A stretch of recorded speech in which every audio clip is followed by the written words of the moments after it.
Salut YouTube! Comment ça va aujourd'hui? J'espère que ça va bien, j'espère que tu as la pêche. Aujourd'hui, je vais vous expliquer comment bien lire la fiche d'un talent, savoir si c'est du Liquidity Pool ou du Order Book. On va voir ça et normalement après tu connaîtras tout. Alors, on va commencer par les talents Liquidity Pool. Donc, je rappelle, ce sont les talents qui sont présents depuis novembre 2022. On va pas prendre Wesley Fofana en parlant de ça. Bravo à Royalties pour avoir signé ce talent parce que c'est un talent de qualité. On va prendre Medvedev par exemple. Allez, Medvedev, c'est parti. Medvedev, putain, je galère. Dani Medvedev. Alors, comment déjà reconnaître sur la fiche d'un talent si on est sur du Liquidity Pool, donc achat et vente directement sur la plateforme, ou si c'est du Order Book, donc plus achat et vente auprès d'autres utilisateurs. C'est pas compliqué, alors c'est pas noté explicitement sur la fiche, mais concrètement, il suffit juste de regarder la deuxième info, l'info du milieu, ici quand vous arrivez sur une fiche. Ce que je vais faire, c'est surtout aussi ouvrir un order book pour que vous puissiez comparer en direct. Alors là, on est sur un talent LP, donc là on voit tout de suite, il y a marqué Total Liquidity Size. Donc quand ça parle en euros et que ça parle de Total Liquidity Size, c'est que c'est un talent en LP. La différence des talents en order book, où là il y a une quantité de ROI sur le marché, et là du coup on parle en ROI en vente. Donc si vous voulez savoir si un talent est en order book, c'est-à-dire un achat et vente auprès d'autres utilisateurs de Royalties, c'est pas dur, vous regardez cette info, c'est clairement la façon la plus simple de savoir si on est en order book ou en liquidity pool. Je continue du coup sur Medvedev. Alors, comment bien lire la fiche? Alors, des données importantes ici. Je ne vais pas passer sur les onglets social et actu parce que ça c'est plus en fait pour suivre l'évolution. Voilà par exemple des followers sur Instagram, les taux d'engagement, croissance annuelle, les actus, on s'en fout un peu. Tout ce qui va nous intéresser, c'est surtout le premier onglet à propos qui est très important. Déjà la première donnée c'est le max supply. Qu'est-ce que le max supply? C'est concrètement le nombre max de ROI qui seront étalé, déversé, proposé aux utilisateurs de royalties sur le contrat. Et le contrat dure 10 ans. Donc ça veut dire que pour Dani Medvedev, par exemple, nous avons 2 millions de ROI qui seront en circulation d'ici 10 ans. Voilà. Actuellement, il y a 364 000 ROI en circulation. C'est énorme, hein, parce qu'on est déjà à 20% depuis son intro. Son intro qui était très récente. Donc là, on a déjà 18,22% exactement de ROI en circulation.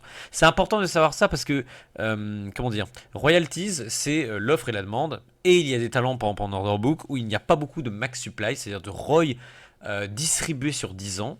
Donc ça peut être une donnée qui peut être prise en compte.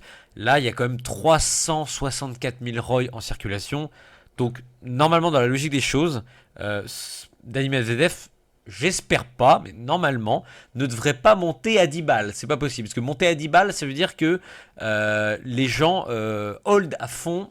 Et en règle générale, on va pas se cacher, hein, quand c'est sur un talent où il y a plus de 100 000 ROI en circulation, c'est très rare que le prix atteigne ce prix-là, mais on n'est jamais à l'abri d'un petit achat de quelqu'un un peu abusif et le prix monte d'un coup, il faut sell direct. Ça, c'est la première donnée. La deuxième donnée, donc pour savoir si combien d'euros sont disponibles en liquidity pool, donc on est en liquidity pool.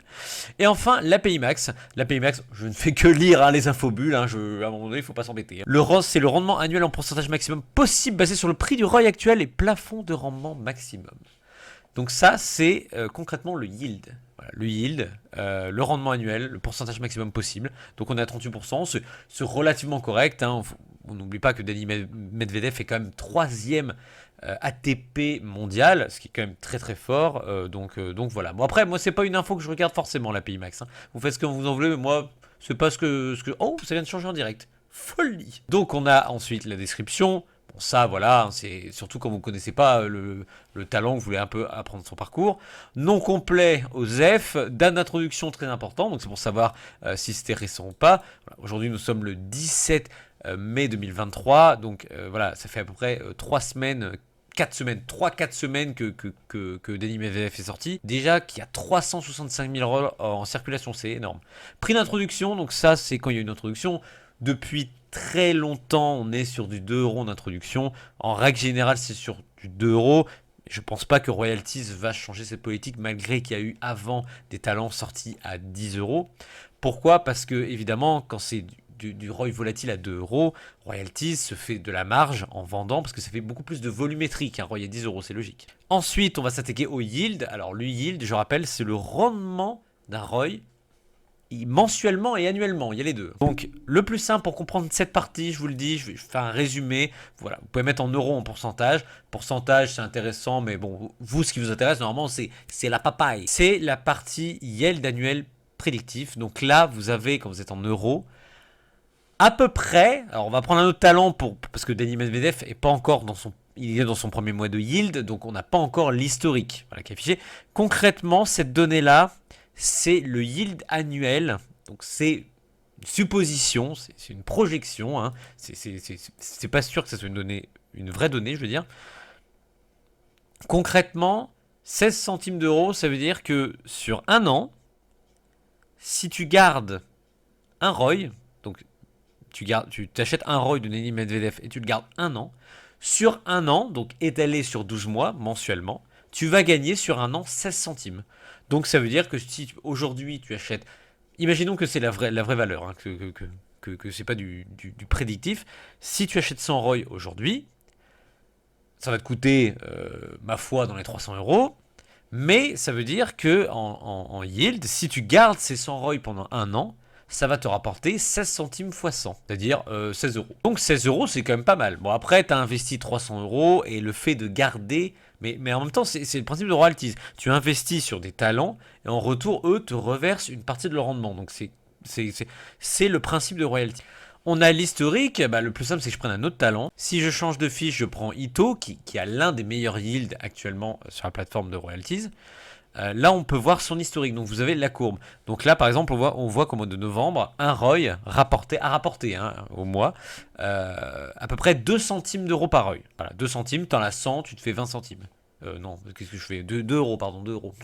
Putain, moi, les calculs, c'est compliqué. Hein. En décembre, c'était 30 centimes. 3 centimes, je veux dire. Donc, si t'en avais 100, ça te faisait 30 centimes d'euros. Vous dites peut-être que c'est pas énorme, mais il faut bien penser que le yield, c'est le rendement, normalement, qui est là pour te rembourser le prix du ROI au prix d'introduction sur 12 ans. Je ne sais pas si j'arrive à me faire comprendre, mais concrètement, en fait, ça correspond à ça. Donc, comme on reçoit le yield à chaque date d'anniversaire de la date d'introduction, tiens, en parlant de ça, oui, j'ai oublié de vous le dire, parce que c'est la date d'introduction, c'est important, parce que c'est quand le yield va arriver. Donc, comme le talent est sorti le 11 novembre 2022, ça veut dire que tous les 11 novembre au matin, on reçoit le yield. Ça veut dire que vous pourrez très bien, par exemple, Ito, on va dire le 11 juin prochain, donc le 10 juin, avant que le yield tombe, vous pourrez très bien en acheter 1000, tu vois, de ROI, et automatiquement, tu auras le 11, bim, le yield qui va tomber. Alors, c'est pas forcément garder, en fait, le ROI un mois chez toi, c'est avoir une quantité de ROI au moment de la date d'anniversaire pour recevoir le yield mensuel. Donc je continue. Ito en janvier, 3,2 centimes, c'est pas mal. C'est vraiment pas mal. Pour ceux qui avaient beaucoup de ROI, Ito, franchement, c'est l'un des meilleurs investissements en termes de yield. Ensuite, en mars, on a une poussée à 4 centimes 3, mais t'imagines pas, t'en as 1000, tu te fais 43 euros. 43, t'as 1000 Ito, 43 euros par mois qui tombent. En keep, tu vois, tu hold, tu keep tranquille. Et tu te fais 43 euros, c'est quand même pas mal. Hein. Et en avril, toujours pareil, donc on verra celui de mai, non mais celui de mai a dû tomber. Et on n'a pas l'info ici parce que c'est pas encore actualisé. Mais concrètement, Ito c'est l'un des meilleurs talents en termes de yield. Je repars sur Daniil Medvedev pour continuer du coup l'analyse de la fiche du talent. Ensuite, on a la valorisation, méthode utilisée par SparkMind, ça sur tous les talents. Type de rémunération, performance, influence. Là, nous avons le petit encart pour savoir si, en termes de followers, sur les réseaux sociaux, si le talent augmente ou descend. Si je prends Ito, par exemple, c'est une augmentation aussi. Vous avez vu, ça peut varier de talent en talent, les petits encarts. Sur Ito, par exemple, on a le salaire qui stagne, social follower et le taux d'engagement. Le taux d'engagement, il me semble que c'est, c'est toute la publicité que fait le talent pour royalties, voilà, les petites coms sur les réseaux sociaux. Daniil Medvedev, taux d'engagement, en gros, il a sorti une vidéo pour son intro, il a rien fait de plus à côté. Ensuite, on a l'encart Instant Liquidity, donc là, on est toujours sur un talent LP. ROI dans l'Instant Liquidity, c'est important, c'est le nombre de ROI actuels qu'on peut acheter à la plateforme. Ça veut dire que pour Daniil Medvedev, il en reste 25 044 ROI. Il faut savoir une sécurité, on ne peut pas sold out un talent LP, ça stagne automatiquement à 100 et il y a un verrou pour une question de sécurité de la part de la plateforme. Donc si on veut que le prix monte, il faut qu'il y ait moins de ROI évidemment dans le pool. Par exemple si j'en achète 1000, bah, il n'y en aura plus que 24 000 et du coup son prix va augmenter. Et vice versa, si quelqu'un qui a on va dire 3000 ROI actuellement, il le vend, il y en aura 28 000 et du coup son prix va chuter. C'est comme ça que marche le prix d'un LP. Et évidemment, la quantité qu'il y a dans le pool est super important au niveau du price impact. C'est totalement normal en fait. Par exemple, je prends notre ami Najmidinov, il est dur à dire, hein. Pas facile. À côté de Dani Medvedev, donc tu vois, il y a eu à son introduction, on verra, on arrivera à ça après. Introduction, il n'y a eu que 750 ROI distribués, il n'y en a que 319 dans le pool. À côté d'un Dani Medvedev où il y a eu 250 000 ROI à l'introduction, il y en a 25 000, donc grosse différence. Évidemment, si je prends 100 Medvedev, voilà, le price impact sera seulement de 0,77%, c'est-à-dire que son prix ne va pas beaucoup évoluer. À la différence de notre ami Jamshid, qui lui, si on en prend 100, à mon avis, va décoller, on est 6,41. Et là, 52%, donc autant dire, on augmente le prix presque à 9 balles. Donc autant dire que, tu vois, c'est très important de bien lire sur un talent le nombre de ROI restants, parce que ça va jouer sur le price impact. Après, tu peux aussi ne pas regarder le nombre de ROI restants, mais c'est toujours important. La rareté, je veux dire, du talent fait que son prix augmente. Évidemment, si tu es sur un talent où il y a 3 milliards de ROI en circulation, dans la logique des choses, ça ne veut rien dire. Dans la logique des choses, le ROI, il va pas coûter cher, c'est logique. Ça, c'est l'offre et la demande, c'est normal. Donc, ça, c'est ça. C'est les ROI dans l'instant liquidity. Et ça, c'est les euros dans l'instant liquidity. Bon, alors ça, on s'en fout un peu. Pourquoi? Parce que concrètement, ça correspond à ça fois le prix actuel du ROI. Donc, en gros, tu fais 25 044 fois ça, c'est les euros. Ça, c'est juste à titre indicatif, on s'en fout, hein. Ce qui est intéressant, c'est surtout le nombre de ROI dans le pool. Et ensuite, on a la répartition de la max supply. Donc, la répartition concrètement des 2 millions de ROI sur les 10 ans de Medvedev. Donc là, on a marketing 400 000. Donc le marketing, c'est dédié aux activités de marketing, parrainage, giveaway, tout ça. Donc tout ce qui est concours, émissions, par exemple, ça rentre dedans. On a royalties et partenaires. Donc ça, c'est les ROI conservés par l'entreprise dans le cadre du contrat. Donc en gros, ça veut dire que c'est les ROI qui vont être, comment dire, injectés dans le pool sur 10 ans. Et enfin, le nombre de ROI d'introduction. Donc nombre de ROI d'introduction, 250 000. C'était Dani Medvedev, le talent. Enfin, c'est toujours en fait, hein, à l'heure où je dis, c'est le talent où il y a eu le plus de ROI. Comment dire, proposé à l'introduction, et en plus de ça il y a eu tout un sketch comme quoi il n'y a aucun VIP1 qui a dû prendre parce qu'il y avait des VIP de caption, on a tout pris, c'était un bordel. Heureusement moi j'ai pris 2 jours avant parce que moi je suis VIP 2 donc j'ai droit à des Royal Way, mais c'était un bordel, il y avait tellement d'engouement. En même temps Medvedev top 3 mondial tennis, c'est sûr, l'engouement il est max. Et on a en dessous voilà combien pour combien de ROI je veux dire sont dédiés aux VIP. Je referai une autre vidéo pour vous expliquer comment marchent les paliers VIP, hein. Petite vidéo, je pense qu'il va durer à peine 5 minutes. Mais concrètement, voilà, les VIP 2, on a droit à des Royal Way plus faire l'introduction. Les VIP 1 n'ont pas de Royal Way mais peuvent faire l'introduction. Et le public, ceux qui ne sont pas VIP, peuvent aussi faire l'introduction. Mais comme il y a énormément de non-VIP pour pas beaucoup de ROI, évidemment, c'est beaucoup plus compliqué de toucher une intro en étant non-VIP. Du coup, on passe rapidement sur un OLP, hein, order book. Donc, Lucas Moura, donc voilà, 250 000 max. Donc, il y en a 42 000 en circulation, voilà, c'est à savoir. C'est comme un talent, j'adore Lucas, hein, j'en ai 1000 hein, pour vous le dire, je ne cache rien. Mais c'est un talent quand même, comme il y en a 42 000, les gens essaient de s'en débarrasser en ce moment parce que les gens essaient de passer progressivement d'order book à LP, ce qui est logique parce que tu peux avoir de la liquidité beaucoup plus rapidement. Mais après, moi j'aime bien quand même garder des petits ROI OB, tu vois, order book. Pourquoi? Parce que ça peut faire de la rareté, le prix peut monter. Donc c'est important aussi d'en avoir. Donc il y a 1016 ROI en vente, c'est pas fou. Donc à la différence là, évidemment, quand on veut acheter du Lucas, c'est que, voilà, j'en prends un, il y a marqué que 1 ROI, ça me revient à 2,51€, sans les frais. 2,51€. Si j'en prends 100, ça augmente à 2,58€. Si on prend 1000, 2,75€. Pourquoi? Parce qu'en fait, concrètement, c'est la moyenne du prix des ROI que les gens ont mis en vente. Si demain, moi, tout de suite même, j'en mets, on va dire, à 2,30 le ROI, Je vous expliquerai après pourquoi je dis 2,30, tout ça, avec le LP, les ventes, tout ça. Ne vous inquiétez pas, je vais vous expliquer. Donc si je mets Lucas à 2,30, je ne verrai pas mes ROI que j'ai mis en vente, parce que le site quand même détecte comme tu es connecté, que tu as mis par exemple 100 le ROI Lucas en vente, tu peux pas te les acheter toi-même, c'est logique. Et bah concrètement, quelqu'un qui voudra acheter 100 ROI, bah il verra son prix ici à 2,30 €. Voilà, sans compter les frais. Donc, comme c'est le prix fixé par les utilisateurs qui vendent, le prix peut varier à la différence du LP où là, plus tu en prends, plus le prix va être cher pour toi et plus ça va faire grimper son prix. Moins t'en prends, moins ça va faire grimper son prix. Deux notions complètement différentes.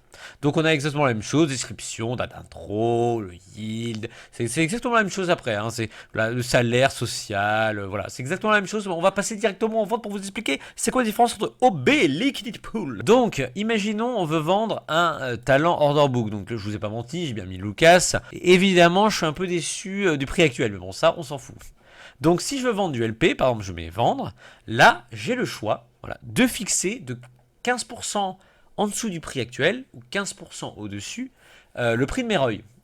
Faut pas oublier que les talents order book ne peuvent pas se vendre instantanément. Tu vends ça à quelqu'un qui l'achète. C'est-à-dire que tu peux très bien mettre en vente pendant 7 jours, personne ne te l'achète, c'est possible. Donc par exemple si je veux vendre, voilà, je peux foutre aller, je mets 1000 Lucas à 2,89, voilà, je coche. Si je vends, ça me fait 2890 €, j'appuie. Voilà, c'est parti, c'est en vente. Donc c'est moi qui fixe le prix. Bon, je vais annuler quand même si, parce que je sais que les gens vont sauter sur l'occasion pour me les acheter. Donc je vais quand même enlever mon ordre de vente, faut pas exagérer. Mais tu peux aussi très bien fixer, voilà, le prix minimum de 13 ou 15% au-dessus du prix actuel de 51 qui est à 2,89. Je rappelle que 2,51, le prix affiché d'un order book, c'est le prix du dernier ROI vendu. Donc si demain je mets un seul ROI à 2,89 et que c'est mon ROI qui est acheté en dernier, le talent passera à 2,89. C'est comme ça que c'est calculé. Et sur un talent qui est LP, du coup, donc par exemple Bilal, let's go, vendre, là tu ne peux pas choisir le prix parce que tu vends la plateforme. Donc là il y a aussi un price impact au moment où tu vends. C'est-à-dire actuellement Bilal il est à combien? Je clique dessus pour voir. Bilal il est actuellement à 2,46. Si je retourne pour le vendre, 2,46, donc si je fais vendre, voilà, si j'en vends un, 2,46. Donc là ça va. Mais tout de suite si j'en vends 10, tu vois, bim, 2,43. Donc je me fais plus du coup 2,43 x 10. Je me fais plus 2,46 x 10, je me fais 2,43 x 10. Donc le prix diminue.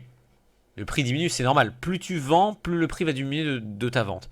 Et du coup, le price impact, c'est pareil. Là, si j'en vends, normalement, le prix devrait redescendre, mais un tout petit peu. Parce que si je vends à 2,43, ça veut dire que le prix du talent, lui, va peut-être baisser à 2,44, 2,45. Je pense plus vers 2,45, tu vois. Ce qui est normal, c'est aussi la marge du site hein, qui propose ça. Le site a besoin de se faire un minimum de marge aussi indirectement sur les ventes. C'est un sorte de fees, tu vois, mais sur les ventes qui est invisible. Après, moi, ça me dérange pas. C'est totalement normal que si tu vends un max de quantité, ça te coûte beaucoup moins cher. C'est normal. Voilà, j'espère que j'étais assez complet. J'espère que j'ai pas été assez trop long, c'est pas mal. J'ai assez trop long, j'ai bugué. Je pense que le mot assez trop long, je pense que je vais lancer dans une mode là. Je vais hashtag Macron. J'espère que j'ai été clair, j'espère que j'ai pas été trop long sur certains sujets. C'est pas facile à comprendre quand tu es un nouveau qui arrive sur la plateforme, donc j'espère que j'ai été assez efficace. Je ferai ma prochaine vidéo, je pense, sur comment dire, sur les statuts, savoir comment passer VIP 1, VIP 2, quels sont les avantages. Ça va être une vidéo beaucoup plus rapide évidemment. Sur les talents, c'est très important de poser ses bases et de rester, comment dire, un petit moment sur le sujet pour expliquer, parce que c'est quand même très important de savoir lire une fiche de talent. Ça peut jouer sur beaucoup de choses. Si par exemple vous visez le yield sur le long terme, c'est important de savoir lire ça. Voilà, je te laisse, ciao.